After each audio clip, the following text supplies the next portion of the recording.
There is a certain kind of silence that only exists in places forgotten by time. It's a thick, dusty silence that hangs in the air of thrift stores, antique malls, and estate sales. It's the silence of objects that have outlived their owners, waiting for a new hand to give them purpose. I've always been drawn to that silence. My name is Arthur, and I collect old media. Film reels, Betamax tapes, anything that holds a ghost of the past. It's a hobby that's part history, part archaeology. But last weekend, I dug up something that should have stayed buried. It was at a dusty estate sale on the outskirts of town. The house belonged to an old man who had died with no family. In his basement, tucked away in a mildewed cardboard box, I found it. It was a VHS tape, but unlike any I'd ever seen. The plastic shell was jet black, not the standard beige or white. It was heavier, too, cold to the touch. There was no studio logo, no film title, just a single neatly typed label on a strip of white tape that read, "Home Movie." Something about it felt deliberate, final. I bought it for $0.25, a price I would later come to regret with every fiber of my being. That night, I slotted the black tape into my VCR. The screen fizzed with black and white static for a moment longer than usual, emitting a low hum that made my teeth ache. Then the image resolved. It was a typical home movie from the late 80s, early 90s. A family was having a birthday party in a sun-drenched backyard. A little boy with a bowl cut was laughing, smearing cake all over his face. His parents, a handsome couple in dated clothes, smiled and waved at the camera. It was idyllic, charming, and then I saw it.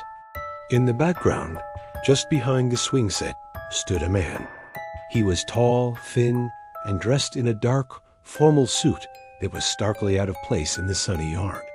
His posture was unnaturally rigid, but the most disturbing part was his face. It was a blur.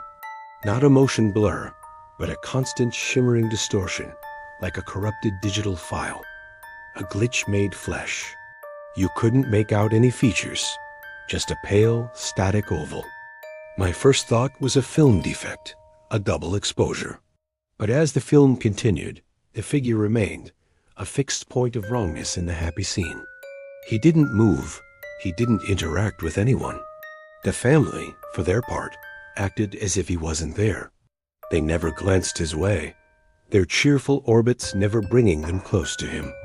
It was as if he existed on a separate layer of reality, one that was bleeding into theirs. I stopped the tape, my heart thudding. This was unusual.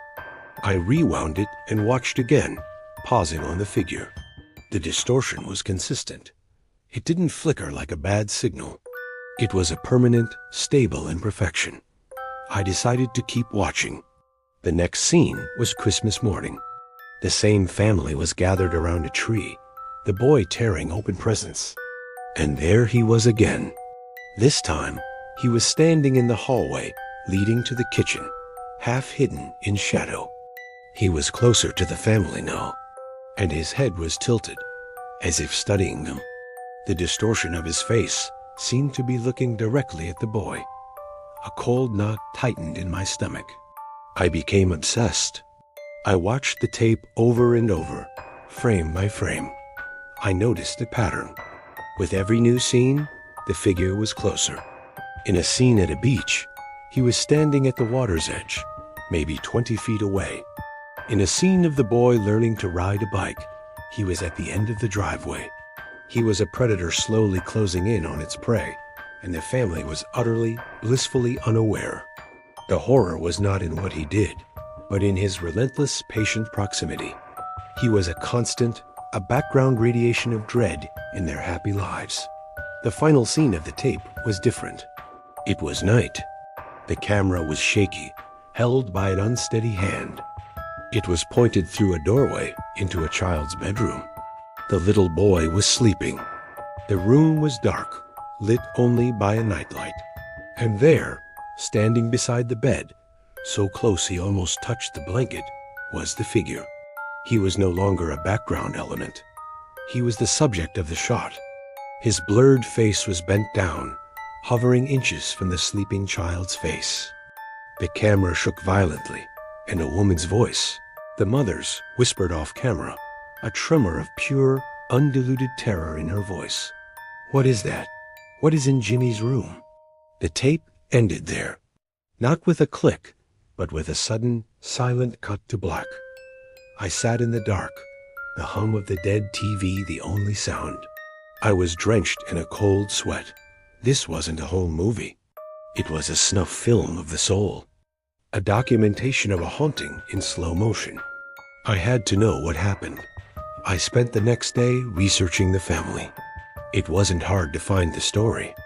The house address was visible on a mailbox in one of the scenes. The Miller family.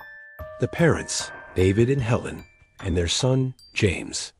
They had all died in a house fire a few months after the Christmas scene on the tape. The official report cited faulty wiring. That should have been the end of it. A tragic, creepy coincidence.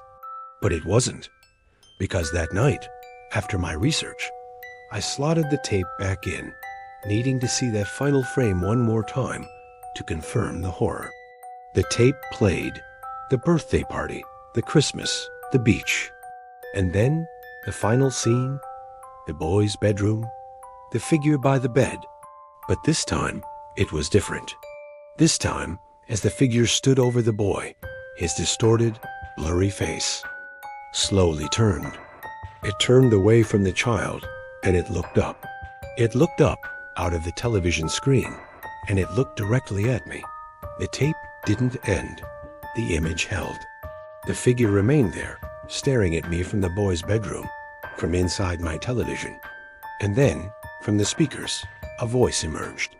It was a dry, rattling whisper, layered with static, as if coming from the tape itself. It said 2 words, "I'm here." I yanked the power cord from the wall. I threw the black tape into a metal trash can, doused it in lighter fluid, and burned it in my backyard until it melted into a toxic puddle of plastic. I thought that would be the end. It wasn't. Now, I see him. Not on a tape, not in a dream, in the periphery of my vision. When I'm walking down the street, I'll see him standing across the road, a tall, dark smudge against the landscape, his face a blur. When I'm in a crowded supermarket, I'll see him at the end of an aisle, perfectly still amidst the moving shoppers. He is always there, a little closer each time. He has crossed over. The tape wasn't the prison. It was the door. And I was the one who opened it. I am the new home movie. He is the director. And I have a terrible, chilling feeling that the final scene of my film is already written. If you ever find a black VHS tape, do not watch it. Burn it. Bury it. Forget it. Because what's recorded on it isn't the past.